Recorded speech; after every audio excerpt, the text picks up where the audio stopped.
We're here because free speech is under attack. We're here because people are being convinced that socialism works. We're here because people are being judged guilty until proven innocent.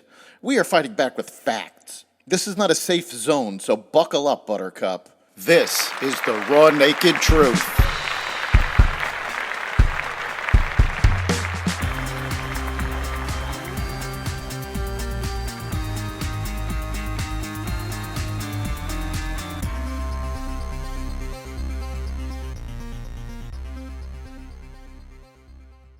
Biden doubles down on the lies about threats to democracy. Interest rates rise again, and more. Welcome to the Raw Naked Truth. I'm your host, Eric Lopkin, and here's the news you need to know.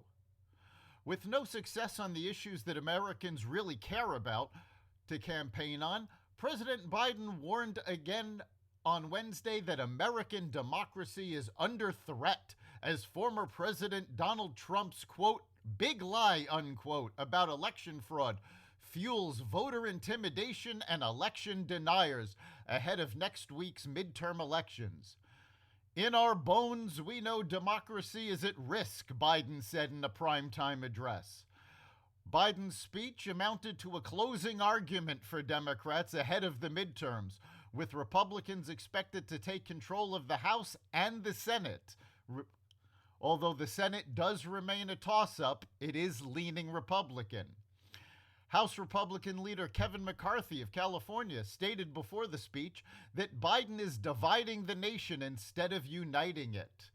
The Washington Post gave claims of voter suppression for Pinocchios when Biden first made it, but that has not stopped the Democrats from spreading the lie. And while the Democrats have criticized Trump supporters for their concerns about the 2020 election, they have been silent on Hillary Clinton's continued claims that the 2016 election was stolen from her and Stacey Abrams' constant claims of fraudulent elections.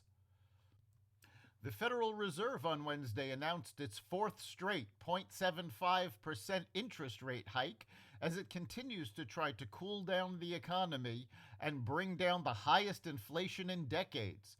The Fed said at the close of its two-day meeting of the Federal Open Market Committee that it was raising its benchmark short-term interest rate target to between 3.75% and 4%, the highest since January 2008.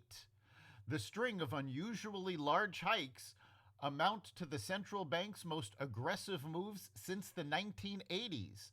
Federal Reserve Chair Jerome Powell said after the meeting, the Fed would have to be more restrictive to contain stubborn high inflation, and that narrows the path to a soft landing. The Fed is fighting an uphill battle as the Biden administration keeps restrictions on energy production and tries to further increase government spending, both of which are fueling inflation. North Korea continued an unprecedented series of missile tests with the suspected launch of its most powerful intercontinental ballistic missile. But South Korea's military said the ICBM failed in mid-flight. Pyongyang also launched two short-range missiles. The tests prompted Japan to issue a rare emergency alert early Thursday, although the ICBM disappeared over the Sea of Japan before it could cross the Japanese archipelago, according to Japan's defense minister. The latest tests came after North Korea launched 23 missiles on Wednesday, the most it has fired in a single day. The latest tests, which South Korea called deplorable, increased tensions as the United States and South Korea staged their largest ever joint air drills, which Pyongyang has condemned as aggressive and provocative. The Allied Pilots Association said Wednesday that its board rejected a contract offer by American Airlines in a 15-5 vote. American proposed a new contract with a 19% raise in 3 steps over 2 years. Union spokesman Dennis Tager said American was failing to invest in a pilot contract that levels up to meet passenger demand, creating more uncertainty for the holiday travel season. Pilots' leverage has increased due to a shortage of personnel and rising travel demand following the lifting of coronavirus restrictions. American, which has about 15,000 pilots, did not immediately comment. United Airlines pilots recently rejected a 14.5% raises over 18 months. Delta pilots have voted to authorize a strike if negotiations fail. The pilots' potential strike joins a potential strike from rail employees that could hamper travel and shipping during the holiday season. Benjamin Netanyahu moved closer to victory in Israel's election, which would make a major comeback for the country's longest-serving premier after more than a year out of power.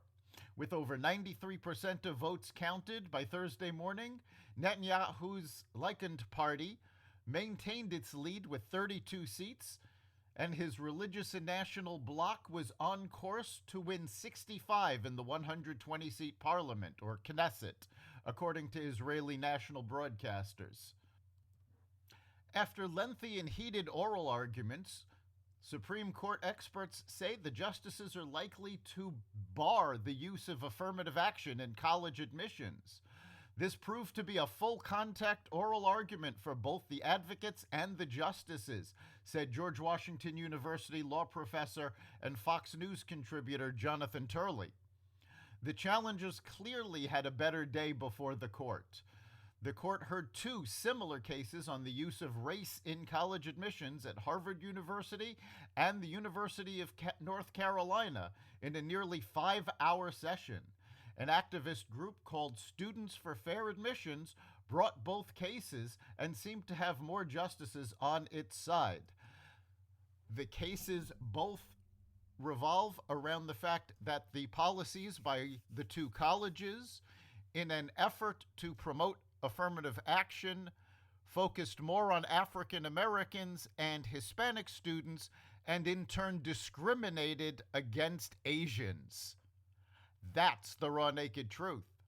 You can catch every episode of the Raw Naked Truth at xvadio.com/podcasts, the Apple Podcasts app, Google Podcasts, Spotify, iHeartRadio, Stitcher, Amazon Music, Audible, and any platform that respects freedom of speech. We'll see you next time.